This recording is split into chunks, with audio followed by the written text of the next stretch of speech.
રોજ તારીખ 17 જાન્યુઆરી 2025 શુક્રવારના રોજ આમ આદમી પાર્ટી દાહોદ જિલ્લા દ્વારા જિલ્લા કલેક્ટર સાહેબ તથા મદદનીશ ભૂસ્તર શાસ્ત્રી ખાણ ખનીજ વિભાગ દાહોદને આવેદનપત્ર આપવામાં આવ્યું, જેમાં દાહોદ જિલ્લામાં ગેરકાયદેસર ચાલતા ઈંટોના ભટ્ટા બંધ કરવામાં આવે અને ઈંટોના ભટ્ટાના માલિક પર કાયદેસરની કાર્યવાહી કરવામાં આવે તે બાબતે આવેદનપત્ર આપવામાં આવ્યું અને 15 દિવસનું અલ્ટિમેટ આપવામાં આવ્યું। જો તંત્ર 15 દિવસમાં કોઈ પણ પ્રકારની કાર્યવાહી નહીં કરે તો આવનારા સમયમાં ધરના પર પણ બેચવાની ચીમકી મીડિયા દ્વારા આપવામાં આવી છે। તેમાં દાહોદ જિલ્લા પ્રમુખ રાકેશભાઈ બારિયા, દાહોદ જિલ્લા યુવા મોરચા પ્રમુખ ક્રિષ્ના ચારેલ, ગુજરાત યુવા મોરચા મંત્રી શંકરભાઈ કલારા, દાહોદ તાલુકા ઉપપ્રમુખ હસુભાઈ બિલવાળ, ગરબાડા તાલુકા ઉપપ્રમુખ અનિલ કટારા, આશીષભાઈ ડામોર, મહેન્દ્રભાઈ માવી, સંદીપભાઈ તથા આમ આદમી પાર્ટીના હોદ્દેદારો કાર્યકર્તા હાજર રહ્યા।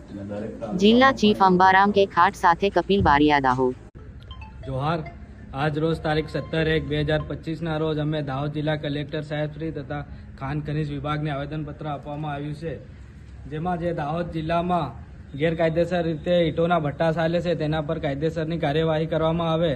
કેમ કે જે અમુક ઈંટોના ભટ્ટા ચાલે છે તેમને જે પ્રદૂષણ નિયંત્રણ બોર્ડમાંથી લાયસન્સ આપવામાં આવેલી છે તેનો સમયગાળો પણ પૂરો થઈ ગયેલ છે। સાથે સાથે જે માટી ક્યાંથી લાવે છે અને કોના સર્વે નંબરમાંથી, ખાતા નંબરમાંથી લાવે છે તે પણ એમની પાસે કોઈ પણ પ્રકારનો દસ્તાવેજ નથી, એટલે માટી ચોરીની હોય એવું સાબિત થાય છે અને સરકારની રોયલ્ટીને પણ બહુ મોટું નુકસાન થઈ રહ્યું છે, એટલે એની પણ તપાસ કરવામાં આવે। સાથે સાથે જે બિનખેતી જમીન કરાવેલ હોય ઈંટ ઉદ્યોગ માટે તેના કરતાં વધારે પ્રમાણમાં ઈંટ ઉદ્યોગ ચાલી રહ્યું છે, કેમ કે જે બિનખેતી કરાવવાની હોય તો આજુબાજુ તારની ફિનિશિંગ કરાવવાની હોય એ પણ કરેલ નથી। સાથે સાથે જે પણ ઈંટોના ભટ્ટા ચાલે છે ત્યાં જે 18 વર્ષથી નાના બાળકો પણ કામ કરે છે તેની પણ કાર્યવાહી કરવામાં આવે અને તપાસ કરવામાં આવે એવી અમારી માંગણી છે।